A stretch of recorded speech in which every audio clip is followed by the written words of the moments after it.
Hello and welcome to the Commander's Quarters, your Magic the Gathering source that helps you command your budget.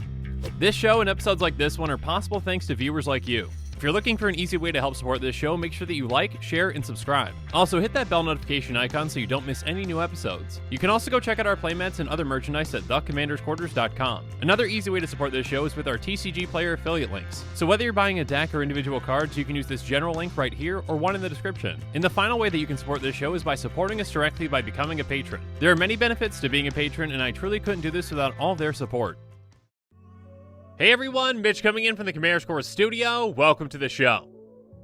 So the final day of the Strixhaven / C21 spoiler season extravaganza fun time, whatever you want to call it, is finally here. Now the Witherbloom spoilers won't be out until later in the day, so make sure you're staying tuned for that.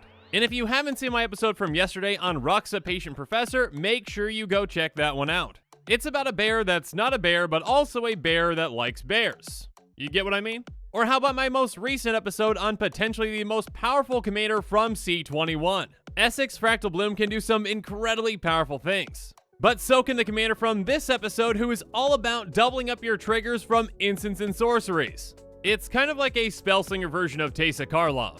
Whereas Teysa cares about, death, Veyran cares about you spellslinging left and right. So with all that said, let's jump into this really exciting commander from C21.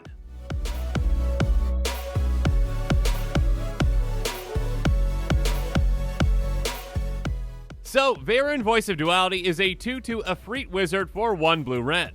It has Magecraft. Whenever you cast or copy an instant or sorcery spell, Veyran, Voice of Duality gets +1/+1 until end of turn. And if you casting or copying an instant or sorcery spell causes a triggered ability of a permanent you control to trigger, that ability triggers an additional time. So, just by casting one instant or sorcery spell, this commander is going to get +2/+2 until end of turn. Because when you do cast that and that Magecraft ability triggers, you get an additional trigger. Now, obviously you can grow this commander and swing big with it, but there are a lot of other applications. I mean, again, in a somewhat strange way, the most comparable commanders to this are Teysa Karlov and Yarok. Yarok the Desecrated is essentially a command zone improved Panharmonicon, so it focuses on doubling up your ETB triggers. And then Teysa Karlov is a commander that focuses on doubling up your death triggers. One of the nicknames for Teysa is Death Harmonicon because of that. So, in a way, Veyran is kind of like a Spell Harmonicon commander, I guess. And yes, I know that technically anything that you cast, including a creature, is a spell, but come on, out of all the spells in Magic, instants and sorceries are the most spell-like. So I'm sticking with it, Spell Harmonicon, okay? Regardless, much like those two commanders, this one is going to be incredibly powerful and incredibly popular. I mean, a lot of players out there already really like Spellslinger decks, especially ones that revolve around, hey, whenever you cast this, you get a certain benefit. So now this commander comes in and says, hey, would you like to double up that amount of fun and value? Yes, you would. I can see this becoming an incredibly popular Izzet commander in no time. Or I guess I should say Prismari. I don't know. Are we saying Prismari now? Anyways, regardless of whatever you call this commander, Izzet or Prismari, let's jump into some cards that can work really well with it.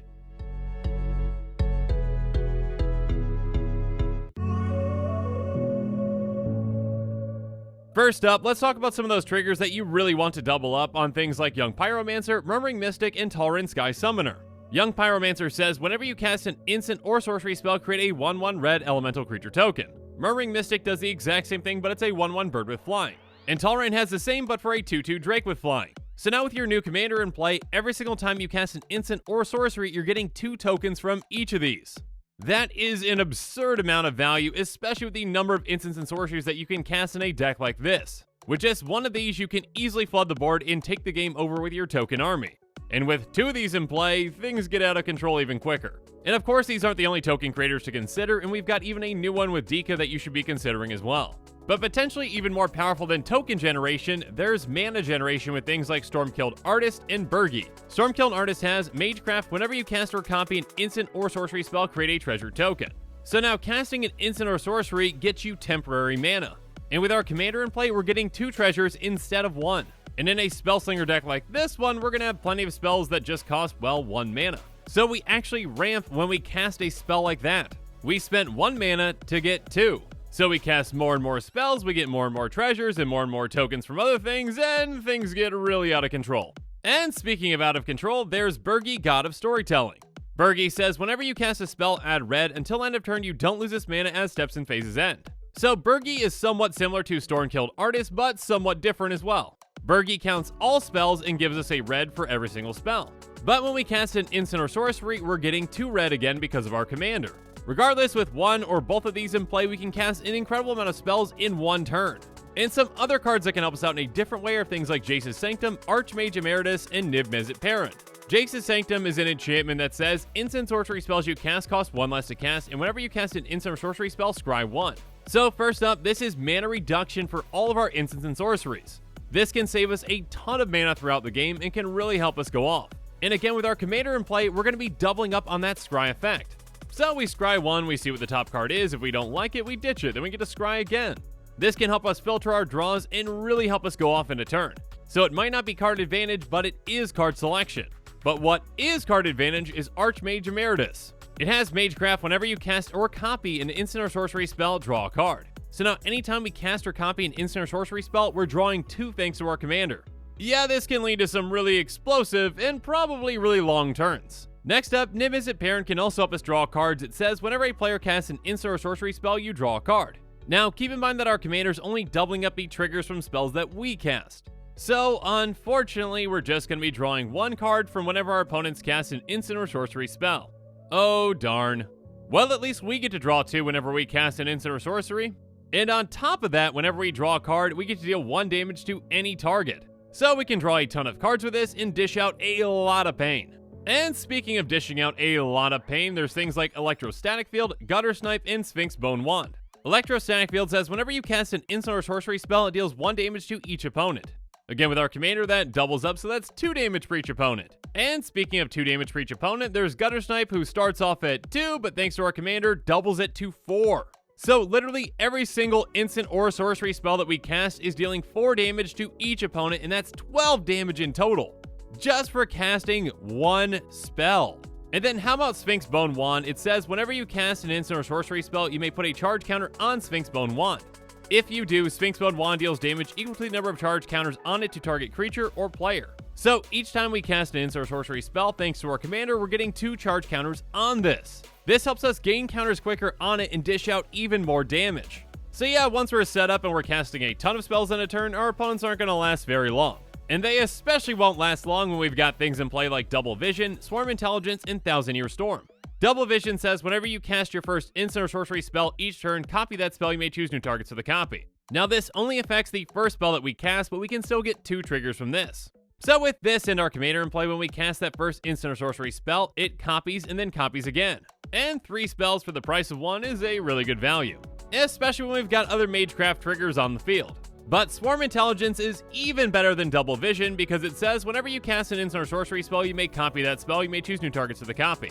So basically the exact same thing, but without that restriction for it just being the first spell.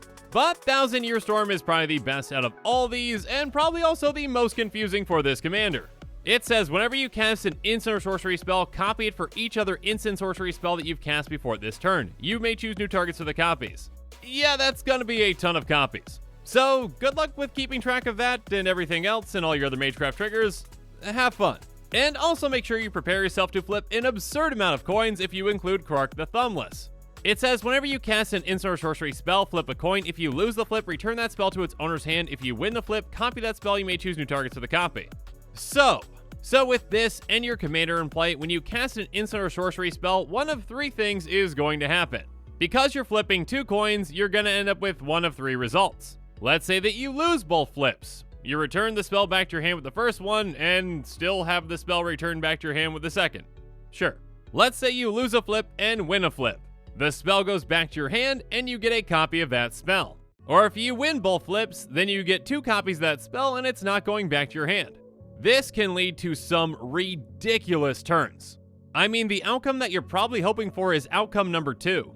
You cast the spell, you win 1 flip, and you lose 1 flip. So you get the spell back in your hand, and you get a copy of that spell. So you're getting a ton of Magecraft triggers, and you can cast that spell all over again and get them all over again. And if you've got Stormkilled Artist or Bergie in play, you're getting mana, and if you've got some draw effects out there, you're drawing more cards, and this is going to be a ridiculous turn, and you're going to have a lot of fun, and your friends probably won't have nearly as much fun. So yeah, be careful when building this deck.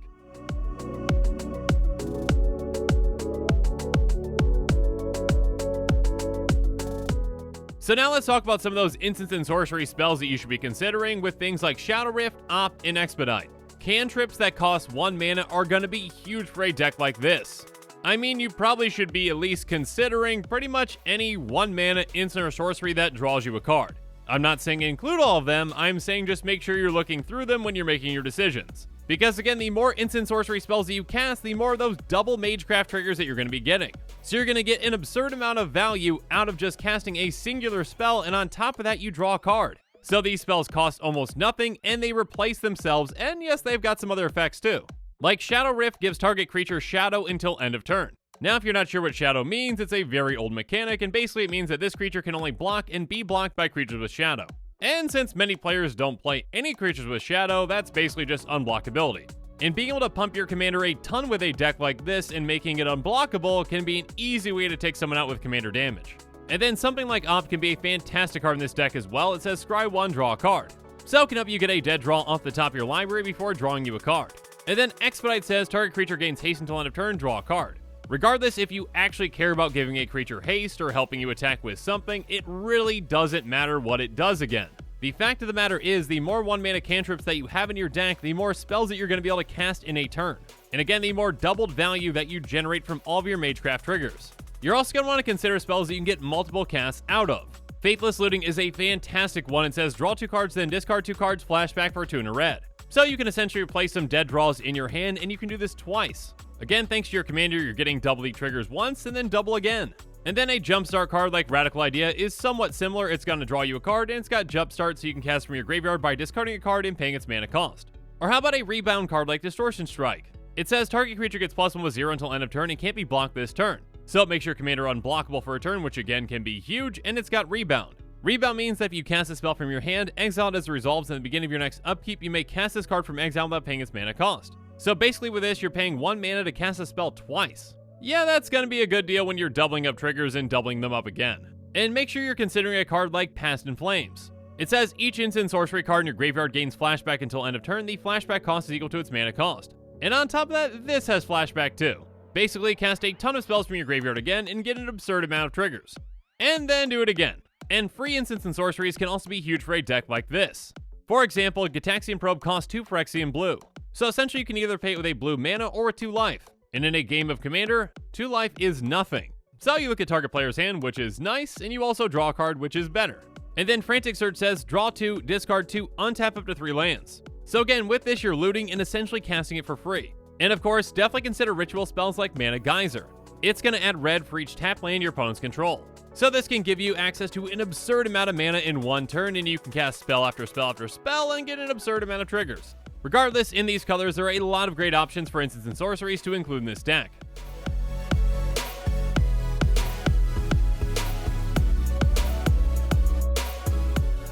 But now let's talk about some commanders that should probably consider Veyran for the 99 of their decks. And the first one that comes to mind is Annalise the Cinder Wind. She has whenever you cast an instant or sorcery spell, wizards you control get +1/+1 until end of turn. So yeah, Veyran is a wizard and you're doubling up all of that, and Veyran already pumps itself, so yeah, that's powerful. Next up, how about Arjun the Shifting Flame?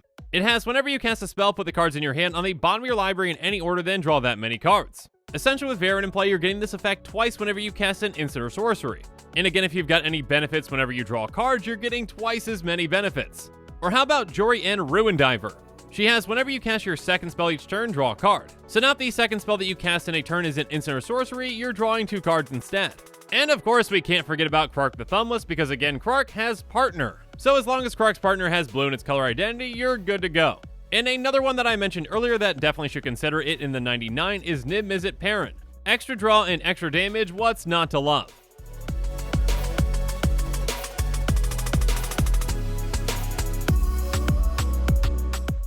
But now it's time for me to give you my final thoughts on this commander. The Spell Harmonicon commander, Veyran Voice of Duality, I think is going to be an incredibly popular commander. I mean, according to EDH Rec, Yarok the Desecrated, the Panharmonicon commander, is at number 7. And Teysa Karlov, the Death Harmonicon commander, is at number 17. So yeah, this commander has a ton of potential. I definitely wouldn't be surprised if this was the most popular commander out of all the C21 commanders. But truly, only time will tell. And with that, the show has come to a close, so it's my turn to hear from you. So make sure you comment below and let me know what your thoughts on this episode are. And as always, thanks again and have a good one.